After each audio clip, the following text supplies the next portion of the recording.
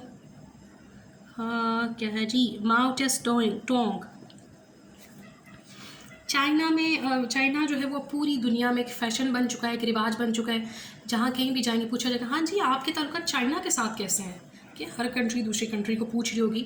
جس طرح سے کوئی چیز ایک ٹرینڈ میں آ جاتی تو پوری دنیا میں اب یہ ٹرینڈ میں پوچھا جائے کہ جی چائنا کے ساتھ آپ کے کیسے تعلقات ہیں. تو بہت سارے ایسے سیاستدان جو کافی تھکیانوسی خیالات کے ہیں, پرانے خیالات کے ہیں, یا سمجھتے ہیں جی ہم اتنی ابھی ایک کنٹری جو اتنی سویلائزڈ نہیں ہے یا اتنی جو ہے وہ اپنے پاؤں پہ کھڑی نہیں, ان کے ساتھ کیوں اتنے تعلقات بنائیں. تو وہ بھی اس لائن میں شامل ہیں کہ اپنے تعلقات وہ چائنا کے ساتھ استوار کر رہے ہیں, اپنے تعلقات چائنا کے ساتھ اچھے کرنے کی کوشش میں ہیں. پہلی ہیڈنگ ہے جی an exemplary social experiment. When confronting the enigma of the Chinese planet, too many Westerns have forgotten the Asiatic background and painful colonial history. But when the communists came to power in 1949, the vast majority of the country carried on as it has been doing for the past 2,000 years in an early Iron Age economy. And on countless occasions during our visits to the agriculture communes, we were proudly told, here we did not even have the life of the oxen and horses. China کی سرزمین کے بارے میں جو ہے وہ مغرب بڑا ڈسکس کر رہا تھا, ٹھیک ہے. تو اپنی ڈسکشن کے دوران وہ یہ تمام چیزیں بھول گئے کہ کس قدر تلخ, کس قدر سخت اور کس قدر جو ہے وہ خستہ حال زندگی وہاں کے لوگ گزارتے رہے ہیں, ٹھیک ہے. کیونکہ جب ایک کنٹری آزاد نہ ہو اور وہ کسی اور کنٹری کے انڈر ہو تو آزادی کا اپنا ہی ایک مزہ ہے اور نشہ ہے, تو بڑا مشکل ہو جاتا ہے نا اس طرح سے. اور 1949 میں جب وہ آزاد ہوئے تو تب بھی ان کی کوئی کنڈیشن خاص اچھی نہیں تھی. اور جب ان کو لوگ وزٹ کرنے کے لیے آئے اور انہوں نے بتایا کہ ہماری جو حالت ہے وہ جانوروں سے بھی بدتر زندگی وہ گزار رہے تھے, کوئی خاص اچھی نہیں تھی, ٹھیک ہے. 1949 میں بھی ان کی حالت کوئی خاص اچھی نہیں تھی. Compared to China in 1949, Russia in 1917 did not have the grim inheritance of the century of a shattering multi-colonial experience. Russia never suffered China's fate of such a sharp and pervasive Western impact that it was forced together with many other Asiatic civilizations into a kind of national schizophrenia, not just in terms of the split economy, but above all the terms of split culture and split personality. دیکھیے جی 1949 میں China آزاد ہوا اور 1917 میں جو ہے وہ Russia آزاد ہوا, ٹھیک ہے. تو کہتے ہیں کہ چائنا کا رشیا کے ساتھ یا رشیا کے ساتھ کوئی کمپیریزن نہیں ہے, کیونکہ جس طرح کے قسمت یا جس طرح کے حالات چائنا نے فیس کیے اپنی غلامی کے دوران ویسے انہوں نے نہیں کیے. اور اب جب ان کے تعلقات جو ہیں وہ مغرب کے ساتھ یا مغربی ممالک کے ساتھ استوار ہو رہے تھے تو اب وہ جو ہیں وہ ذہنی طور پہ بھی ایز اے قوم ڈسٹرب ہیں, ٹھیک ہے, کیونکہ نفسیاتی طور پہ بھی وہ ڈسٹربڈ ہیں. اب آپ دیکھیں گے کہ جب وہ غلامی میں ہیں تو ان کی نہ تو اپنی شخصیت بن سکی, نہ اپنی پہچان بن سکی, تو ذہنی طور پہ بھی معاشرتی طور پہ بھی ہر طرح سے وہ بالکل بکھرے ہوئے لوگ ہیں. اور جب یہ ہوتا ہے کہ آپ بہت ڈاؤن ہیں اور بڑے ہائی کوالیفائڈ یا ہائیلی جو کہہ لیجیے کہ اسٹینڈرڈ کے جو لوگ ہیں وہ جب آپ کو وزٹ کرتے ہیں تو ان کو دیکھ کے بھی بندہ جو ہے وہ کافی زیادہ ڈاؤن فیل کرتا ہے. تو یہاں پر یہ جو لوگ ہیں یہ کافی کٹے پھٹے ہیں ثقافت اور شخصیت کے اعتبار سے. In China, the individual has been rescued from the aftermath of the unfortunate heritage by the newfound companionship, common purpose, and discipline of the mass organization. Just as the Vietnams have withstood American technology, so the ascetic militant Chinese have gone straight to the roots of public problems that have plagued Asian countries for thousands of years: the lack of food and low levels of nutrition, gross inequalities of income, consumption, unemployment, and a sense of social uselessness, and blind expansion of the cities.